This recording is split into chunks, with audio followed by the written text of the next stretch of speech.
ادب صرف یہیں پر نہیں ہے کہ باپ کا ادب ہے، استاد کا ادب ہے، یہیں پر بس نہیں ہے، بلکہ آگے مزید بھی اسی ادب کو اگر لے لیں عدنان بھائی تو ایک اور جہت بھی ہے آپ کی زندگی میں۔ بالکل سلمان بھائی، واقعی ہمارا دین اسلام ہمیں ہر قابل احترام چیز کا ادب احترام سکھاتا ہے، یعنی کوئی بھی ایسی چیز جسے اللہ تبارک تعالیٰ نے عزت والا بنایا ہے تو ہمیں اس کا احترام کرنے کا حکم دیا گیا ہے۔ یہ کہا جاتا ہے کہ لا دین لمن لا ادب لہ، جس میں ادب نہیں ہے اس کا کوئی دین نہیں ہے۔ اسلام ہمیں ادب احترام سکھاتا ہے، اور قابل احترام چیزوں میں سے جہاں قرآن مجید، مقدس کتابیں، ان کا ادب احترام ہے، وہیں اسلام دین ہمیں حروف کا وہ چیزیں جو علم حاصل کرنے کا ذریعہ اور سبب ہے، قلم ہے، دوات ہے، اب تو دوات نہیں ہوتی ہے، پتہ نہیں کہیں یوں کہہ لیں کہ شاید کہیں ہوتی ہی ہوگی، وجود تو ہے، وجود تو ہے۔ اچھا، اسی طرح وہ چیزیں جو کاپی کہہ لیں، اپنا کاغذات کہہ لیں، پرچے جس کو کہا جاتا ہے، پیپرز،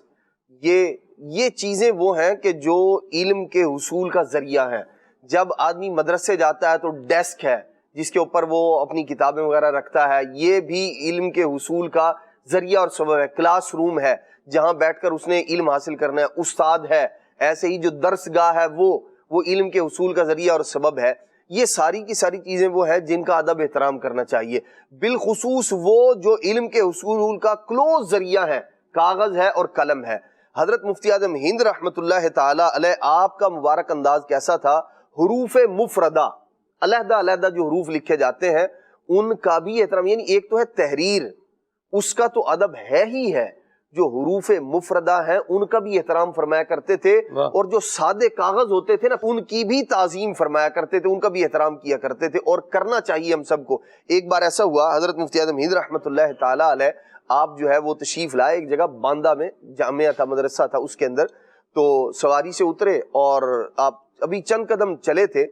آپ نے دیکھا زمین پر کچھ جو ہے نا کاغذ کے بوسیدہ ٹکڑے، ایسے کمزور پھٹے ہوئے ٹکڑے جو ہے وہ پڑے ہوئے تھے جن پر کچھ لکھا ہوا تھا۔ حضرت مفتی اعظم ہند رحمۃ اللہ تعالی علیہ نے انہیں اٹھایا احترام کے ساتھ اور پھر لوگوں سے فرمایا کہ ان چیزوں کا بھی، ان کا بھی ادب کرنا چاہیے کہ یہ جو حروف ہیں، فرمایا یہ وہ ہیں کہ جو احادیث مبارکہ لکھنے میں، ترجمے میں، کتابوں کے لکھنے میں جو استعمال ہوتے ہیں، انہی سے تحریریں بنتی ہیں، انہی سے جو ہے وہ مضامین مرتب ہوتے ہیں، اس لیے ارشاد فرمایا ان کا بھی احترام کرنا چاہیے ہمیں۔ سرکار اعلی حضرت رحمۃ اللہ تعالی کے شہزادے حضرت مفتی اعظم ہند رحمۃ اللہ تعالی علیہ ہمیں بتا رہے ہیں، اور ہمارے ہاں الحمدللہ رب العالمین مسلمانوں میں ایک رجحان ہے، ایک ذہن ہے کہ یوں ادب احترام کرتے ہیں، لیکن ہمیں مزید فوکس کرنا چاہیے۔ کوئی ایسی چیز، کوئی ایسی تحریر، کوئی اس طرح کا جو ہے وہ یوں کہہ لیں عربی میں یا اردو میں لکھا ہوا کچھ ہے تو اس کو پاؤں کے اوپر روند نہیں دینا چاہیے، پاؤں نہیں رکھنے چاہیے اس کے اوپر، بلکہ اسے اٹھا کر آپ کسی اچھی جگہ پہ محفوظ کر دیں۔ الحمدللہ رب العالمین شیخ طریقت امیر اہل سنت اللہ کریم سلامت رکھے انہوں نے مسلمانوں کو جو قابل احترام، جو قرآن مجید ہے، جو سپارے ہیں، جو مقدس جو ہے اوراق ہیں، ان کے تحفظ کا، ان کی حفاظت کا ذہن دیا ہے، نہ صرف ذہن دیا ہے، اور یہ آپ دیکھیے یہ بزرگوں سے چلتا چلا آ رہا ہے۔ بہت سارے لوگ وہ ہیں جنہوں نے انہی مقدس کلمات کی تعظیم اور توقیر کر کے زمانے میں مقام و مرتبہ پایا ہے،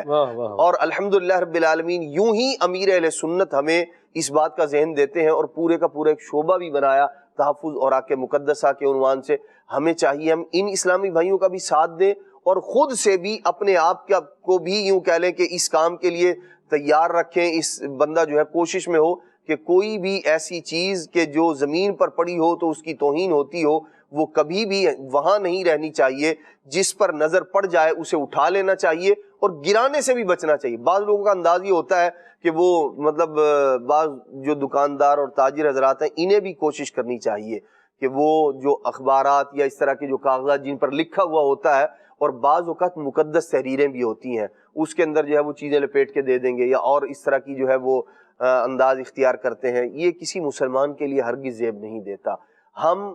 ہمارا دین ہے، قرآن ہے، احادیث مبارکہ ہے،